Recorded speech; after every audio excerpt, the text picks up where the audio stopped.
Bab 2746. Juga akan aku bunuh. Tuan Sa menunduk, diam, masih merasa sedikit tidak nyaman. Dengan membunuh Mileye, kamu bisa mendapatkan 3 miliar nadi alam semesta. Ini harga yang ditawarkan dunia tengah.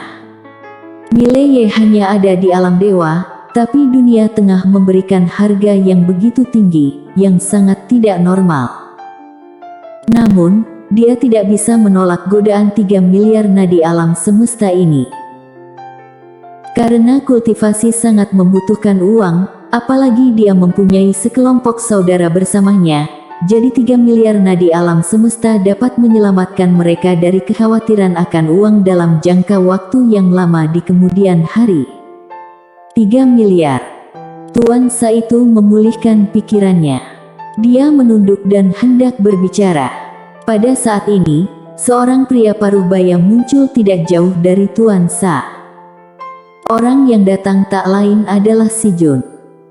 Tuan Sa memandang Si Jun, tidak berbicara dan diam-diam berwaspada hatinya. Tentu saja, dia tidak akan sepenuhnya mempercayai Si Jun ini. Dalam bisnis mereka, dia harus waspada terhadap siapapun. Si Jun berkata, kami telah menutup semua ruang waktu di luar alam semesta ini. Dalam waktu 2 jam, tidak ada yang bisa datang ke sini. Kalian hanya punya 2 jam, apakah kalian mengerti? Tuan Sa sedikit menyipitkan matanya, siapa dia? Wajah Si Jun tanpa ekspresi, apakah kamu masih ingin menghasilkan uang? Tuan Sa diam. Si Jun merentangkan telapak tangannya. Sebuah cincin penyimpanan perlahan melayang di depan Tuan Sa. Ada 5 miliar nadi alam semesta di dalam cincin penyimpanan. Melihat 5 miliar nadi alam semesta, Tuan Sa terdiam. Si Jun berkata, 2 jam. Setelah berbicara, dia berbalik dan menghilang. Ekspresi Tuan Sa menjadi lebih serius. Pada saat ini, seorang lelaki tua di sebelah Tuan Sa berkata dengan suara yang dalam, Tuan Sa, ada sesuatu yang mencurigakan dalam masalah ini.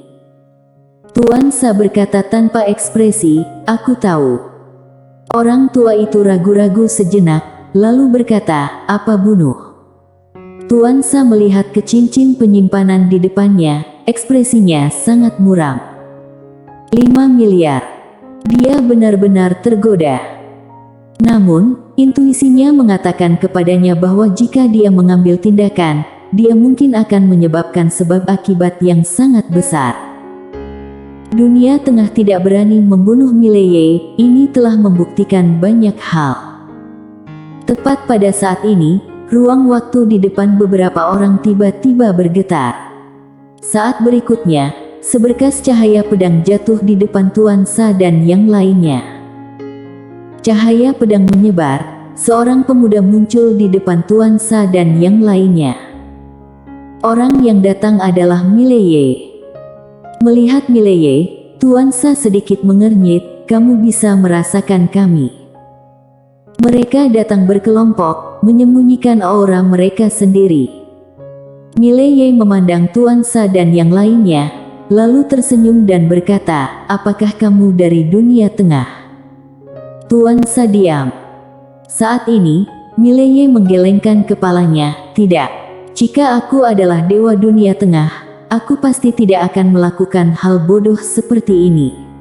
Kalau membunuhku, dia juga tidak bisa terlepas dari tanggung jawab. Kalau aku jadi dia, aku pasti akan mencari kekuatan luar untuk membunuh. Jadi, kamu adalah Tuan Sa yang diundang oleh dunia tengah untuk membunuh, kan? Tuan Sa terdiam. Mileye tersenyum dan berkata, sepertinya tebakanku benar. Sambil berkata, dia merentangkan tangannya, Tuan Sa, bunuh saja aku. Aku tidak akan melawan, jangan khawatir, tidak ada orang di belakangku dan aku tidak memiliki status khusus apapun. Jika kamu membunuhku, kamu tidak akan mendapat sebab akibat yang besar. Tuan Sa dan yang lainnya terdiam, ekspresi mereka perlahan menjadi aneh. Mileye tersenyum dan berkata, apakah kamu tidak berani? Tuan Sa berkata dengan suara berat, apakah kamu sedang memprovokasiku? Mileye tertawa, Tuan Sa, bukankah kamu menyelidiki identitasku sebelum kamu datang untuk membunuhku?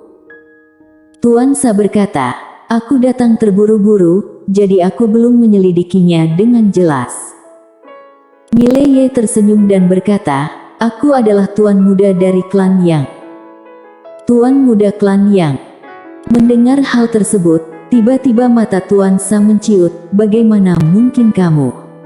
Jika kamu adalah tuan muda dari klan Yang, bagaimana dunia tengah berani membunuhmu? Apakah mereka gila?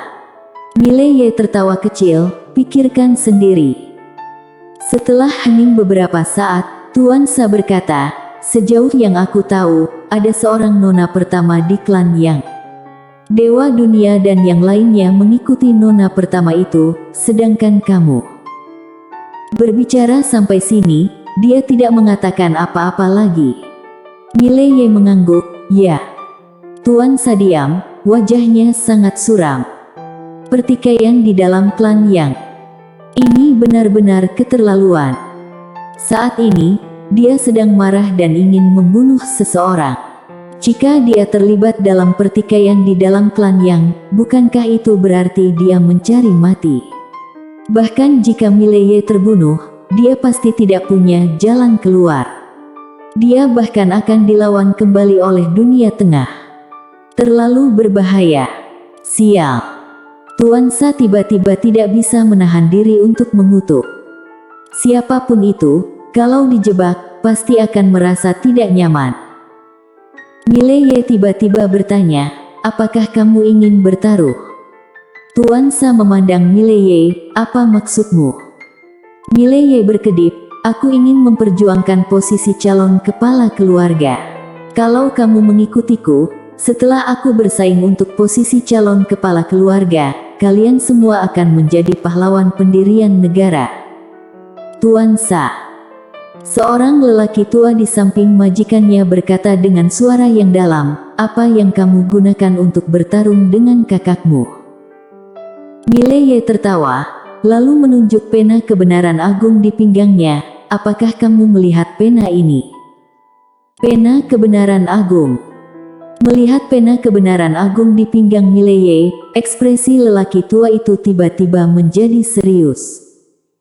Mileye tersenyum dan berkata, berapa banyak dari kalian di sana? Tuan Sa terdiam sejenak, lalu berkata, 12 orang, semuanya Tuan Sa alam dewa langit. Setiap orang adalah alam dewa langit. Mileye tampak tergerak. Akhirnya, kekuatan adidaya yang luar biasa muncul. Harus digunakan untuk keperluannya sendiri. Dia harus menipu. Mileye berkata dengan serius, siapa namamu? Tuan Sa terdiam beberapa saat, lalu berkata, Tuan Sa.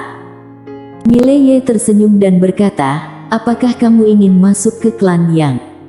Tentu saja dengan kekuatanmu, kamu pasti bisa masuk ke klan Yang, tetapi jika kamu masuk ke klan yang tidak mendapat kehormatan, bagimu lebih baik tidak masuk, kan? Tuan Sa mengangguk, ya. Seperti yang dikatakan Mileye, mereka sebenarnya bisa bergabung dengan klan Yang, tetapi jika tidak mempunyai pendukung di atas, meskipun bergabung dengan klan Yang, juga tidak ada gunanya.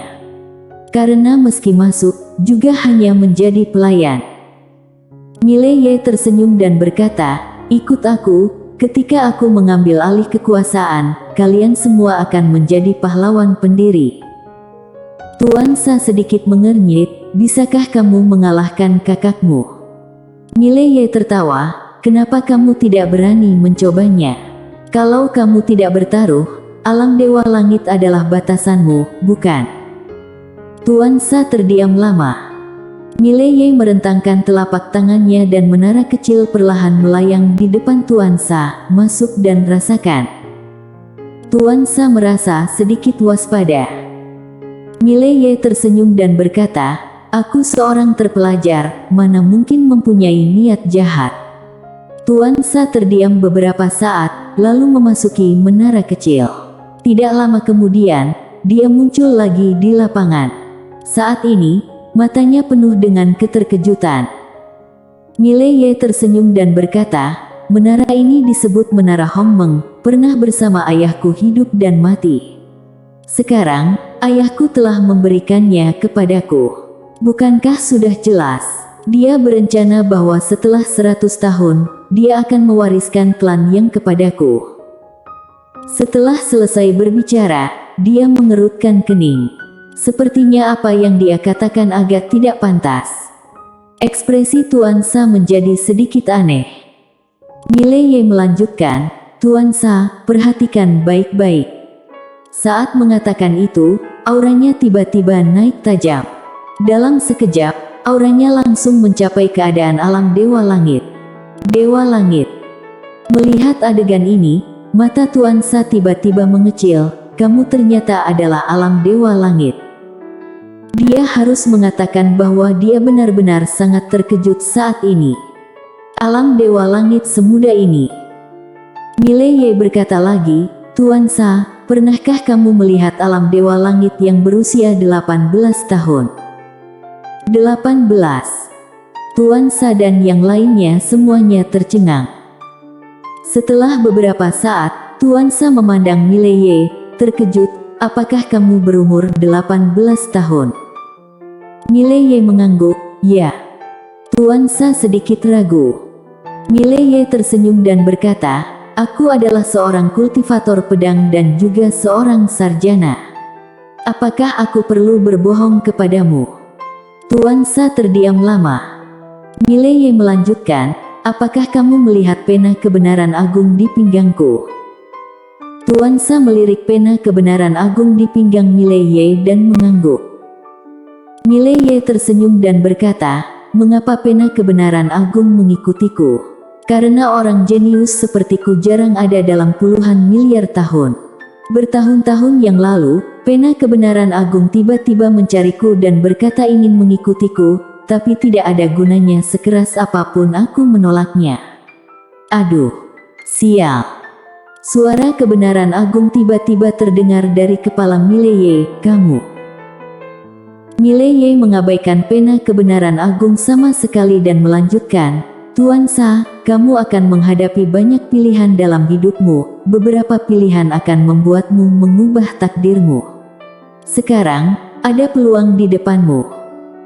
Sambil berbicara, dia mengambil pena kebenaran agung dan berkata, "Kamu harus tahu bahwa pena kebenaran agung ini dapat mengetahui nasib semua makhluk hidup. Aku baru saja menggunakannya untuk melihat nasibmu. Apakah kamu ingin tahu?" Pena kebenaran agung. Tuan Sa berkata dengan suara yang dalam, "Melihat nasibku." Mileye mengangguk, "Ya, nasibmu ada dua hasil. Yang pertama adalah kehidupan biasa dan alam Dewa Langit adalah akhirmu. Ada juga nasib lainnya, yaitu mengikutiku. Setelah kamu mengikutiku, kamu akan diubah olehku. Alam Dewa Langit tidak lagi menjadi titik akhirmu, melainkan titik awalmu." Tuan Sa diam. Sial, apakah orang ini mencoba menipu dirinya sendiri? Apakah dia terlihat bodoh? Mileye tersenyum tipis dan berkata, "Pena kebenaran agung saja sudah mengikutiku, kalian adalah apa dibandingkan pena kebenaran agung?" Tuan Sa melirik Mileye, lalu berkata, "Biar kami pikirkan." Mileye tersenyum dan berkata, "Jangan pikirkan lagi. Aku tidak suka orang yang bimbang. Kalian pergi saja sendiri." Setelah selesai berbicara, dia berbalik dan pergi. Tuan Sa memandang Mileye yang pergi dari kejauhan dalam diam. Pada saat ini, Mileye tiba-tiba membuka telapak tangannya di kejauhan dan token Ling hitam muncul di tangannya. Tak lama kemudian, dua master dari Paviliun Xianbao muncul di sebelah Mileye. Mileye tampak tenang dan berkata, "Beritahu Ketua Paviliun Xianbao Dewa Langit, Ketua Paviliun Xianbao Dunia Luo, Ketua Paviliun Xianbao Dunia Chang, Ketua Paviliun Xianbao Dunia Langit, biar mereka segera menghadirkan Master Alam Dewa Langit ke Dunia Langit untuk bertemu." Saat dia mengatakan itu, Ekspresi keganasan muncul di matanya dan matanya memerah. Kirimkan aku token link lagi untuk pergi ke dunia tengah. Saat aku, Mileye, tiba di dunia tengah, jika aku tidak melihat dewa dunia tengah dan penguasa dunia tengah berlutut di depanku, aku akan membantai 10 marga mereka. Bahkan jika ayahku maju, juga tidak bisa menyelamatkan mereka. Aku mengatakan ini sekarang juga. Menara kecil tiba-tiba berkata, Tuan muda, mereka adalah orang klan yang kamu ingin membantai klan. Mileye tidak menoleh ke belakang. Mereka dapat tidak mengakuiku, tetapi mereka tidak dapat datang untuk membunuhku. Karena mereka datang untuk membunuhku, jangankan klan yang, bahkan kakak dan ayah kandungku juga akan aku bunuh. Bersamamu.